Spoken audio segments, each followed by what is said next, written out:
আল্লাহু আকবার। আজকে তামাম বিশ্বে কোরআন সুন্নাহর আলোড়ন সৃষ্টি হয়ে গেছে।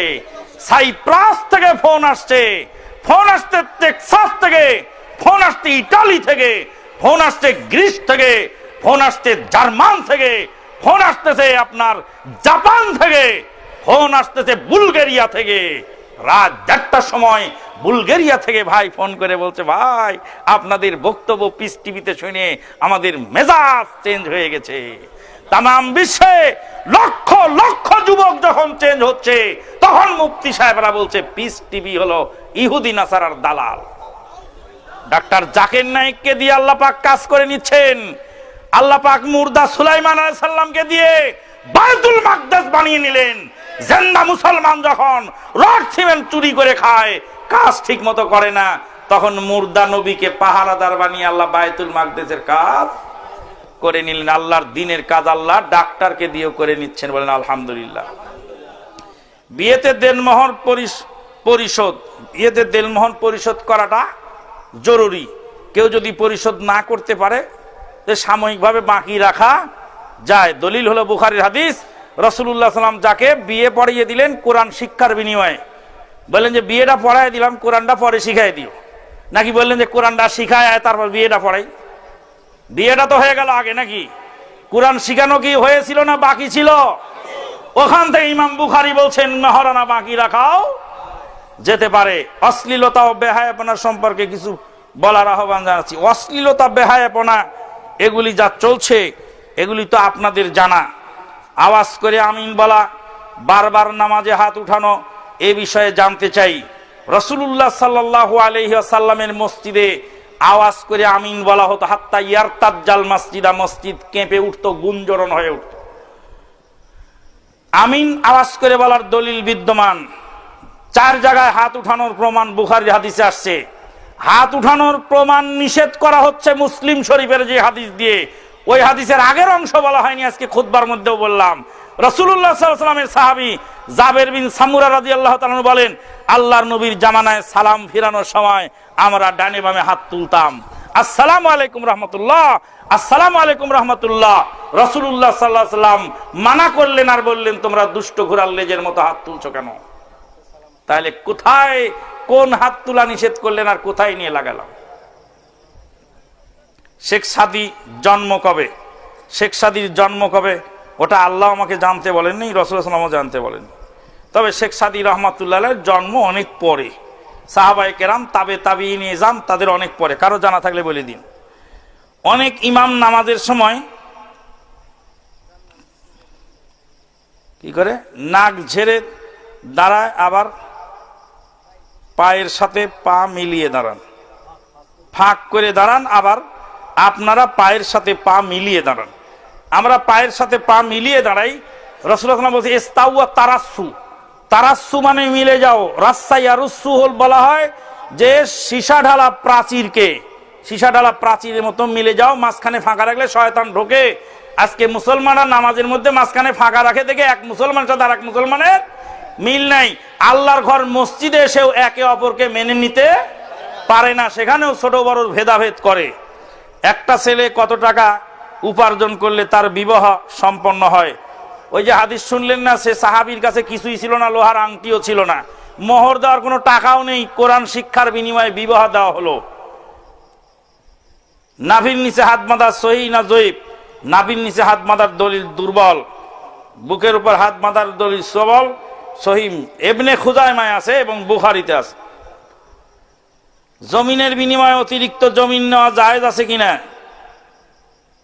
জমিনের বিনিময়ে অতিরিক্ত জমিন নেওয়া জায়েজ আছে কিনা?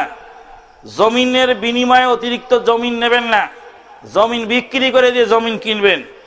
মসজিদ পূর্ব পশ্চিম মুখী নয়, যুগ যুগ থেকে পড়া হইতেছে মসজিদ পূর্ণ পশ্চিম মুখী নয়, যুগ যুগ থেকে নামাজ পড়া হইতেছে, ইহা সঠিক হবে কিনা?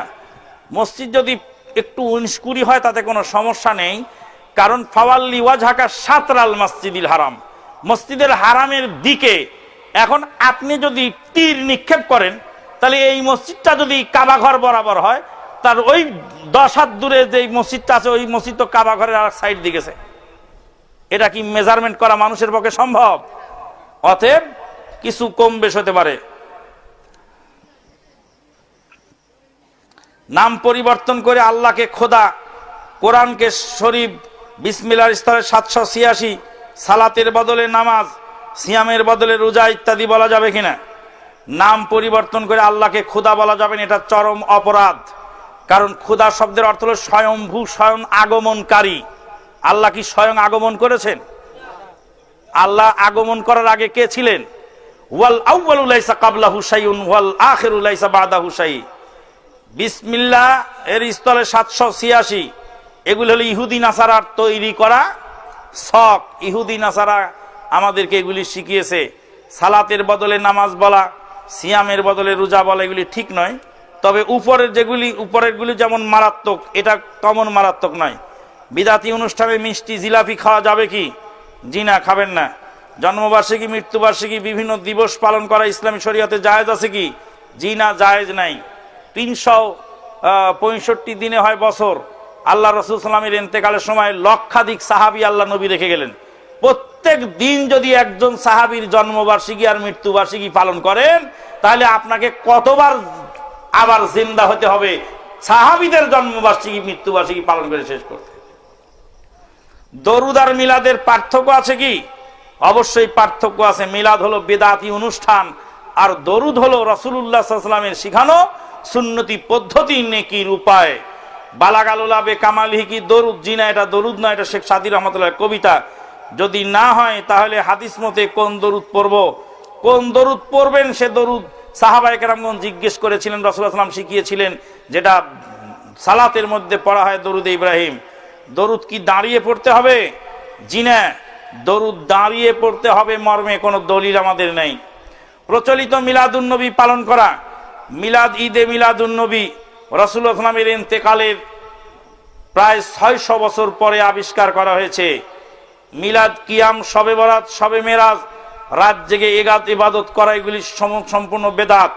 অনেক আলেম বলছেন যারা এগুলি করে না তারা নাকি নবীর দুশমন। আপনি কি বলেন? যিনি এটা বলছেন তিনি বোঝেন না। যদি বুঝতেন তাহলে হয়তো বলতেন না। আল্লাহ পাক তাকে বুঝার তৌফিক দান করুন।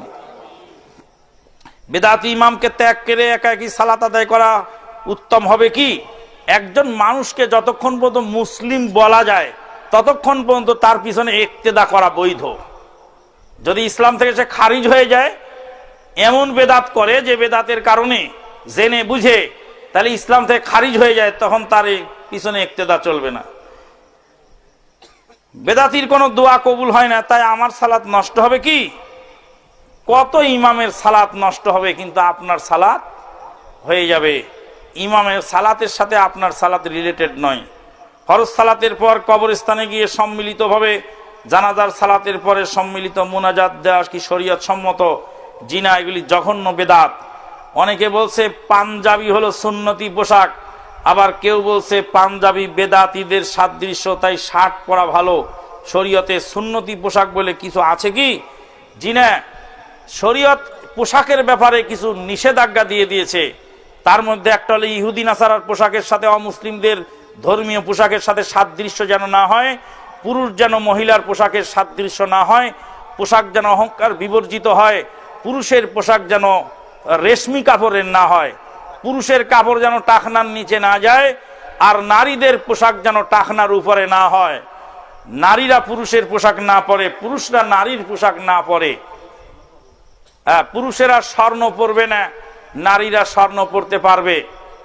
এই ধরনের কিছু পার্থক্য, এই পার্থক্যগুলি বাদে বাকি যে ধরনের পোশাক পরে আপনি স্বাচ্ছন্দ্য বোধ করেন সেই ধরনের পোশাক আপনি পরতে পারেন। টাকনুর নিচে পাজামা থাকলে ইমাম বলেন মাকরু। আবার আপনার থেকে জানতে পারলাম জানতে চাই নাকি জায়েজ নাই। টাকনার নিচে কাপড় পরলে যদি অহংকার করে পড়ে, দুইটা হাদিস দুই রকমের আসছে। একটা হচ্ছে মা আসফালা মিনাল কাবাইনি ফাহুয়া ফিন্নার, টাকনার নিচে যেটা যাবে ওটা জাহান্নামে জ্বলবে।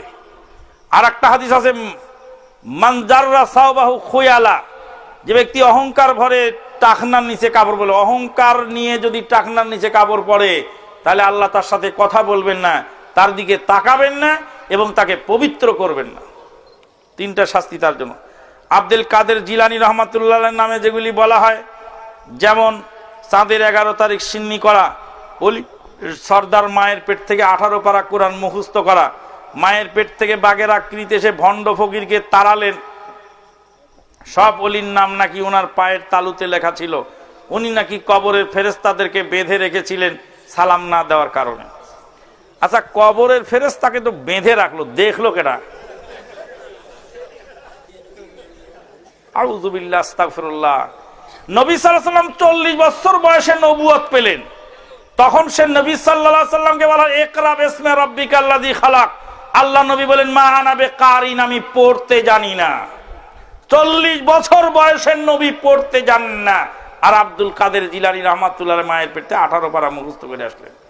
18 পারা মুখস্থ করে আসলেন, আর বাকি 12 পারা আবার কম থাকলো কেন? এগুলি সব বানাওয়াট কথা। তারাবি কত রাকাত? নবী সাল্লাল্লাহু আলাইহি ওয়াসাল্লামের সুন্নত অনুযায়ী তারাবি 8 রাকাত। 8 রাকাত তারাবি পড়বেন। এগুলি কি? জান্নাতে যাওয়ার জন্য নাকি পীরের হাত ধরতে হবে, কথাটা কি সত্য? এই পীরতন্ত্র চালু হওয়ার আগে যত মুসলিম মারা গেছেন তাদের অবস্থা কি হবে? বড় পীর আব্দুল কাদের জিলানী রহমাতুল্লাহের দাদা এবং তার পরদাদা এবং তার ঊর্ধ্ব যত পুরুষ ছিলেন তারা তো পীর মানেন নেই, তাদের অবস্থাটা কি হবে? মিলাদ পড়া কয় নাকি কোরআন হাদিসে মিলাদ আছে কিনা? জি না, কোরআন হাদিসে মিলাদ না, এটা বেদাতি কাজ। মিলাদের অনুষ্ঠানে কিয়াম করার শিরকি কাজ। আমাদের লাকসাম সাকরা দরবারে নারী পুরুষ একসাথে জিকির করা, এটা কি ঠিক? আপনিই বলেন ঠিক কিনা?